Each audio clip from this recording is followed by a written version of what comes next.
Hello, I'm Sunny Williams. I'm up here on the International Space Station. So this is Node 2. This is a really cool module. Of course, most of these modules you'll see they have 4 sides and they're put together. That way we could sort of work on a flat plane, either a wall, a floor, another wall, or the ceiling. But you know, again, all you have to do is turn yourself and your reference changes. The reason I'm bringing that up is because this is where 4 out of 6 of us sleep. And so people always ask about sleeping in space. Do you lie down? Are you in a bed? Not really, because it doesn't matter. You don't really have the sensation of lying down. You just sit in your sleeping bag. So here's one sleep station right here. I'm going in right now. You can follow me if you want. So I'm inside. It's sort of like a little phone booth, but it's pretty comfy. I've got a sleeping bag right here that we sleep in, so we don't have sort of like a little bit of a cover. We don't fly all over the place. But you know, you can sleep in any orientation. I have it sleeping, feeling like I'm standing up right now, but like you saw, I'm on the floor. But it doesn't matter if I turn over and I sleep upside down. I can't have it, I don't have any sensation in my head that tells me that I'm upside down, so it really doesn't matter. The sleep station is also like a little office. We've got a computer in here. As you can see, we've got a couple little toys. I've got some books. I've got some clothes and other things that make it sort of like home. I'm coming out. And just for reference, that's one sleep station. This one's another, right here. There's one on the ceiling, if you want to call it, right here. And then there's a 4th on the other wall over here.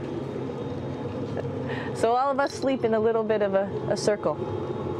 All right, come on back. There's more to show you.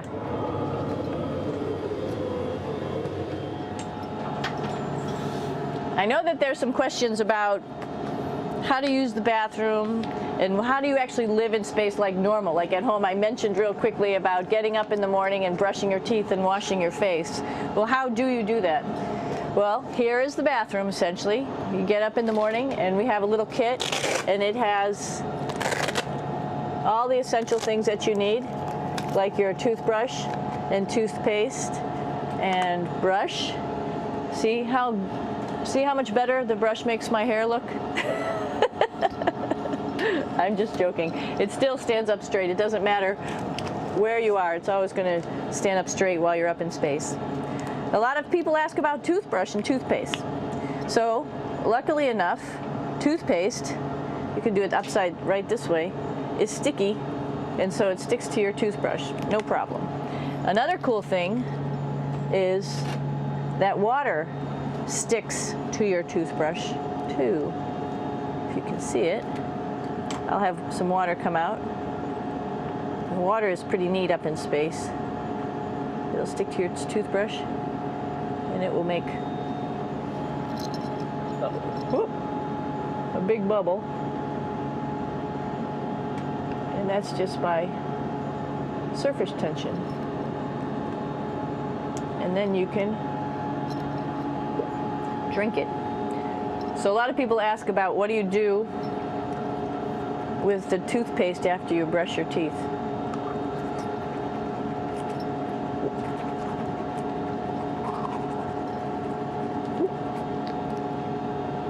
Two options. Swallow it, and it's sort of like mouthwash, but it tastes a little gross. Or you can just spit it out in a paper towel, and then you don't have to worry about it. Swallowing thing I wouldn't recommend at home. I'm only up here for 4 months, so it's not that bad. One of the most pressing questions about living in space, of course, is the bathroom. So let's take a look at that little piece of work. Come on in.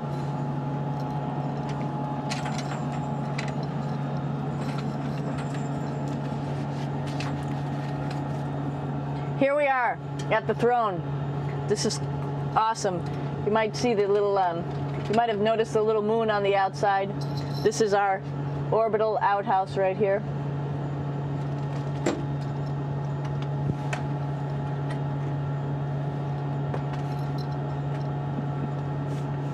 And of course, it serves for two functions. Number two, right here. I'll show you. But you see it's pretty small, so you have to have pretty good aim, and you'll be ready to make sure things get let go the right direction. And it smells a little bit, so I'm closing it up. And that's, of course, for number two. And this guy right here is for number one. So they're sort of two slightly separate functions, but you can do a little, essentially both, by hanging on right here and doing number one and number two.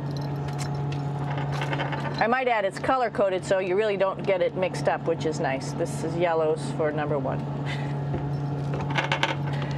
And also there's a selection of paper. People always ask about toilet paper. What do you do with toilet paper? What kind of toilet paper do you have? We have gloves, just because sometimes it does get messy. We have some Russian wipes, which are a little bit coarse if you like the coarse type of toilet paper. We have some nice tissues, which are nice and soft if you like soft toilet paper. We have Huggies, just for any cleanup. You know, we were all babies once, and this sort of helps. And then if things get really out of control, we have disinfectant wipes, just to make sure we clean up here. Because, you know, just like the water I showed you, the number one stuff can sort of go all over the place if you don't aim correctly. And did I mention both of these have a little bit of suction, so they should keep things going in the right direction. But like I said, sometimes things get a little out of control if you are out of control yourself flying around. So we have lots of protective stuff. And of course, you do have your privacy. There's a little door, so other people know that you're in there. Here's a pretty cool place. This is sort of like in your house where everybody meets in the morning. After you wash your face, brush your teeth, you want to find something for breakfast. And this is our kitchen. You might notice there's all sorts of foods here. It's like opening the refrigerator. You got all your different stuff that you want to have: drinks, meats, eggs, vegetables, cereals, bread, snacks. And that's a good place. That's where you find all the candy. Side dishes, and then some little power bars just in case. So we have all this type of food. Some of it is dehydrated, and so we have to hydrate it, fill it up with water. Some of it is already made, and then all we have to do is heat it up. So something like this, I'm pulling out barbecued beef brisket. Pretty yummy. Not only is this food made in the US, but we also have food here from Japan. We've got Russian food. As you can see, all these red containers are filled with food that's from Russia. And then we get some of our specialty stuff, some things that we like, some of our favorite stuff that your family can send up. In fact, I like fluffernutters, and so I got sent up some fluff so I could make my fluffernutter with peanut butter. So you have a lot of food up here, no problems. Now, I'm going to say where we are. So right now, we're in the Japanese laboratory.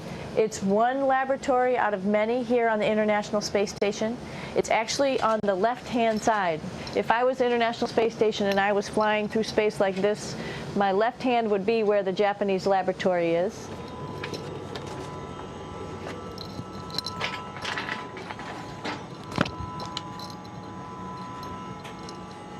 So now again, we're on the right-hand side, all the way on the right of the International Space Station. This is Columbus, the European module. It has science experiments all over. You could see it looks a little bit crowded. And here we do a lot of our medical experiments.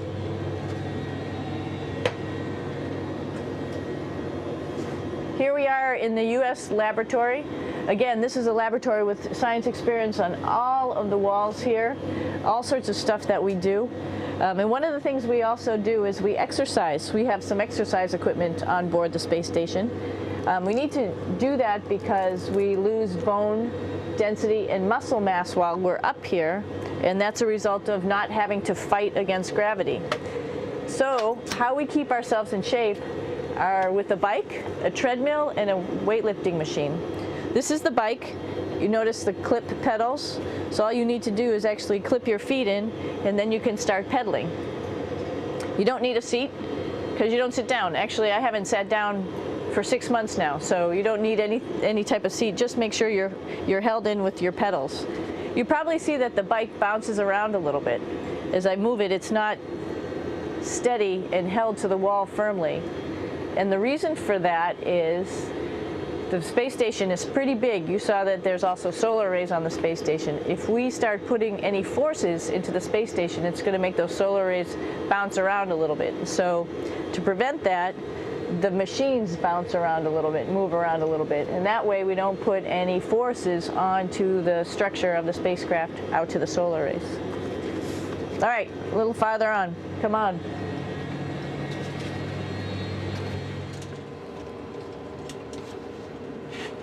I'm here with my 2 buddies in the airlock. Actually, these are 2 spacesuits that are ready, primed up to go outside, as we call it, to go do a spacewalk in case we have to do anything outside. Some of the things we do outside are just like inside, repairs. We have a lot of electrical boxes and machinery and solar arrays, in fact, that I talked about earlier, that are outside, and sometimes they don't work quite right. Remember, space is really cold and really hot, and it's also the vacuum of space with no pressure, and so some of the equipment doesn't work well all the time. So we might have to go out and do a spacewalk. Right behind me is actually the hatch that you go out into space, and right now we have it filled up with a couple other spacesuits because we've got 4 of them up here and some of our tools. But right behind here is the hatch in which you actually go right outside into the vacuum of space. The spacesuit is pretty big, as you can see. It's like being a football player. Part of the reason it's so big and bulky is because of this backside, this backpack. It's like going on a hike with a backpack, but the backpack and the suit weighs about 300 pounds. Luckily in space, nothing really weighs anything, so you don't feel that it's so heavy. But we need to have such a big suit because that guy back there is essentially the heart of the spacecraft. I call this actually a spacecraft. It has all the oxygen for you. It has all the carbon dioxide removal system for you. It also has a heating and cooling system to make sure to regulate our body temperatures while we're outside. It also has a computer, so it tells you on a display here if there's anything that's going wrong with the suit, if we're running out of oxygen, if we have too much carbon dioxide, or any type of electrical problem. So it's a pretty awesome little spacecraft, and actually got to go out, use my little spacecraft a couple times, and it worked like a charm. Lucky that it works very nice. You might want to see what the helmet looks like. It's pretty cool too.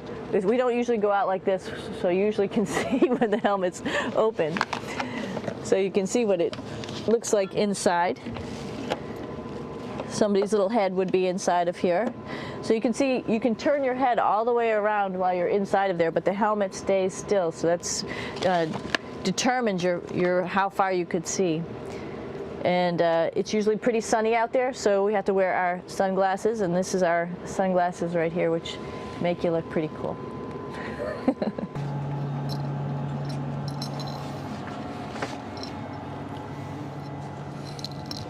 It's like a glass-bottom boat. This is the cupola. It sticks down below the space station. It's one of those places you find yourself hanging out in all the time because all you want to do is look back at our planet. I think some questions I had were about what do you do in your free time? And you can't help but want to just come to the cupola and look outside as much as you can. And a lot of folks, I play this game with myself about where we're flying over the Earth. Try to come in here and just guess. After being here for a little while, you can sort of figure it out. You can tell different cloud types over different continents. You can tell different soil types over different continents. So let's see. And then, of course, there's a lot of ocean. So usually we're over the ocean at first glance. I will tell you in just a moment where we are.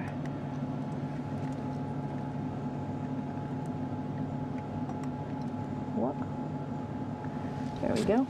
So right now we are right over Africa. It's a little bit cloudy, as you can tell, but we're right over the continent of Africa. Hey, what's that? I think that's a Soyuz spacecraft. That's the spacecraft that's taken us home to planet Earth today. Oh my gosh. We might have to go take a look at that. That's pretty cool. It's a little bit smaller than the rest of the spacecraft, the space station, so you'll see if we go there, it'll be a little bit more crammed. But we're going, you can look all the way back to the back of the spacecraft, which is where the Russian segment is, and then you could look all the way forward to the front of the spacecraft, where the Japanese laboratory, the European laboratory, and the American laboratory are, and then back to the solar arrays where we started in this morning when we were looking out the Japanese window.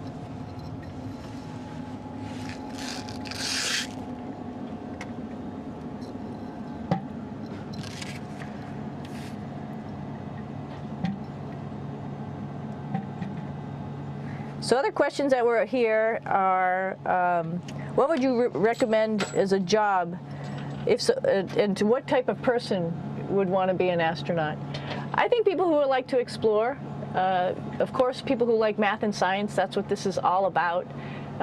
We have people in the office who are doctors, teachers, veterinarians, engineers, pilots, so all sorts of people become astronauts, and I think if you see it's just sort of cool, so I think people who like to do a little adventure and like to do cool stuff probably usually become astronauts.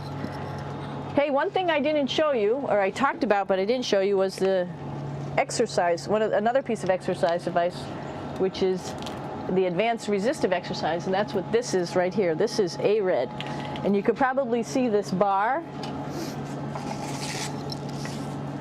Let me just do a little bit of maneuvering here. Stand by. You have to set it up just like at any other gym.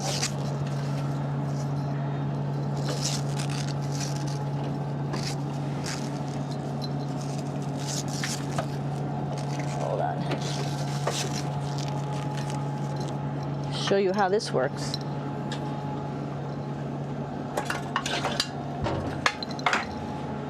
So you can see you can change your attitude just by going from one module to the next, going up from the cupola down here. This is what we call the ARED, and with this you can lift weights based on vacuum in these cylinders, just like you do at home at a gym. For example, if I wanted to do a squat, I could do it like this. Oops. I should need some weight on this thing. I'm not lifting with anything, so it's too easy. One of the cool things you could do things that you can't do at home. For example, single leg squats with just one leg, because the other leg, you won't fall over. So all sorts of stuff. You can also do bench press. We have a bench that we could add on here, so you can work on your beach muscles.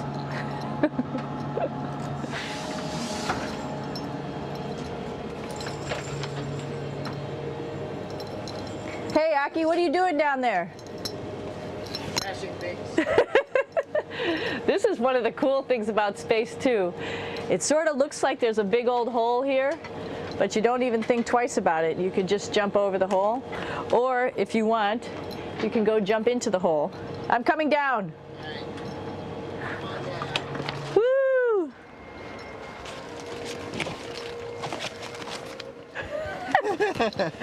Then you can come right back up again, like Superman. Woo!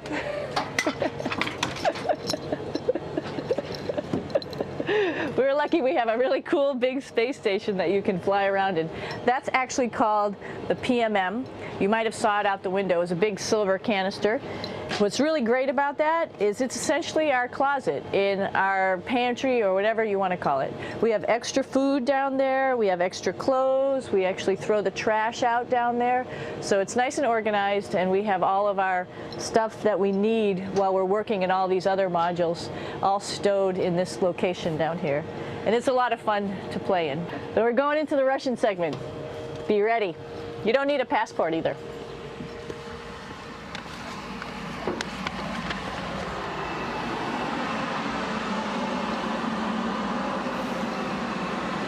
It goes a lot farther back than this.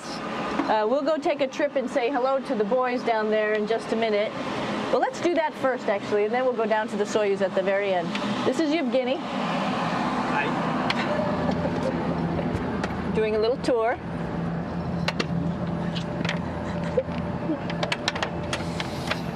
This is the FGB, and what's cool about this module, it is actually the very first piece of the space station that came up in 1998. The space station has been around for about now manned for 12 years, but it's been up in space for about 14 years. And this was the very first. It is like the Russians' PMM. It has a lot of storage, as you can see.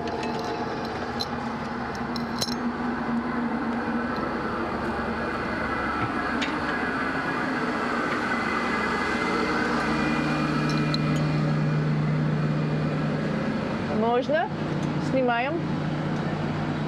Чуть-чуть. So here we are in the heart of the space station, really. This is the service module. This is the central post. In case we had any problems, I know a couple of the questions were about what type of things do you have to worry about. And some of the things we have to worry about in space are fire. If we had a fire, if we had a depressurization, like we were hit by a micrometeorite and it made a hole, or if we had some type of toxic atmosphere. We use ammonia for our radiator, so there is a possibility that ammonia could come into the vehicle, and then it would be bad for all of us. If we have any of those problems, we come right here, which we call the central post. It is the main heart of the space station. It was also the first computers that came up here that ran the space station, and so behind this wall right here are these main computers. So we gather here as a group of 3 or 6 and then figure out how we're going to either fight the fire, patch the hole, or solve the toxic spill. And what's cool about this module, of course, it's the central post. It also has great windows right down toward Earth. It has controls to fly in visiting spacecraft if they need some assistance right here. It has Russian computers as well as American computers to help us control anything we need to on the space station. It's a couple of our crewmates back there, Oleg Novinsky on the right and Yuri Malenchenko on the left. And there's also a second bathroom here, which is really cool because 6 of us going to one bathroom is really tough. And so there's one bathroom here and one bathroom on the other side where I showed you. And you can probably see on the wall behind Oleg and Yuri some of the heroes of the space program. Sergei Korolev, who was a chief designer of putting men into space, and of course on the right-hand side, Yuri Gagarin, the first man to go into space. So just reminds us of our roots. Yuri, what are you doing? Что делать? Coffee. Making coffee? Yeah. Oh. Black coffee. Yeah. Looks good. Okay. Спасибо. We're going to check out our Soyuz real quick. Make sure it's ready to go. All right, back to the Soyuz.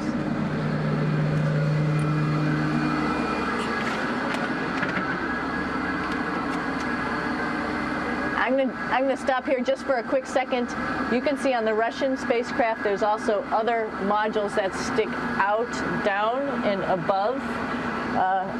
Right here is, let's see, I'm trying to be oriented. That's a place where we do spacewalks from for the Russian side. There's Russian spacesuits in here, and also a visiting vehicle which brought fruits and vegetables and becomes a trash container when we undock. Up on this side is also a future place where they're going to do spacewalks from, and connected to it is Kevin's, Oleg's, and Yevgeny's Soyuz spacecraft. And now let's go see ours. Whoa! Извините. No problem. Это пробка.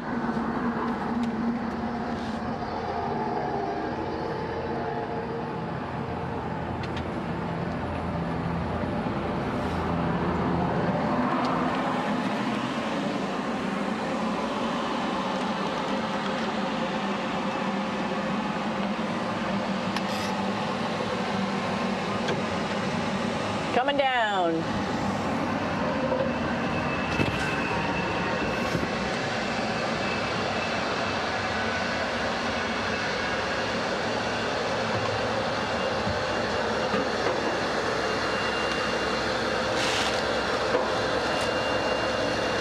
little tricky getting in here.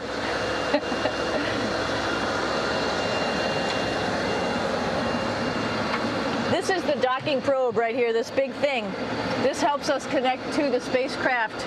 This probe actually sticks into this cone, and that's how the spacecraft, our Soyuz, becomes connected to the ISS initially.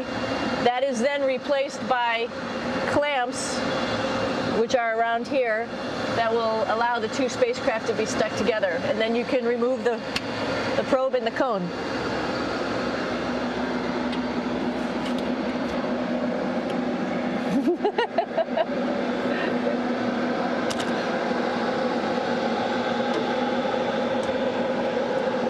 You okay?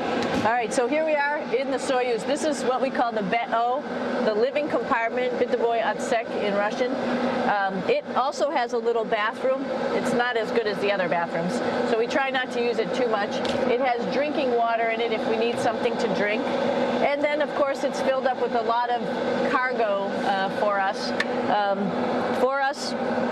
Bringing up and also bringing back down. It has a second purpose when it comes back to Earth. It serves as a garbage container. During the descent, we'll get rid of this area right here, and everything that's in it will just burn up as it's coming into the atmosphere, so that way we can get rid of a little bit of trash. But the main area where we were on launch and where we're going to be on descent is down here, because we're not part of the trash. So we're in a safe place. So we're in the descent module, SA. It's a little small, but you can get in.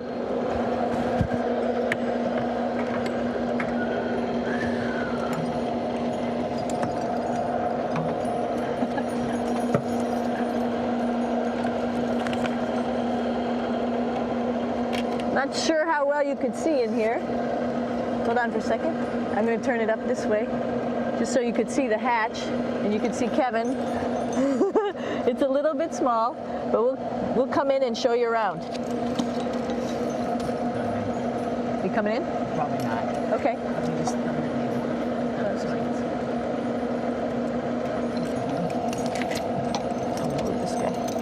Got to move a couple things. We were just starting to get ready. We're preparing a couple days ago for our ride home. It's a little bit squishy, but everybody asks, how do you sit in the Soyuz? And you sort of sit in your seat like this.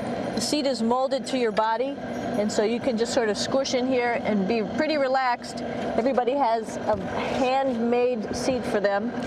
And then, of course, there's a control panel, and that's where we do most of our actions and work right here. There's hand controllers which you can fly the vehicle with, and there's a stick right here primarily used for communications when we're trying to talk to the ground. So 3 of us fit in here. Like I said, it's a little squishy, but somehow it seems like we all managed to get in here and fit pretty well, and it's a pretty safe ride home.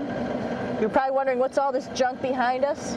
Well, it's all of our parachute, first of all, and then it's all of our survival gear, just in case we end up landing in some strange place on the planet and nobody's there to rescue us right away. We have all sorts of survival gear with us, keeping us safe in here. So they've pretty much thought of everything. And we'll be home on the planet within the next 12 hours. Pretty shocking.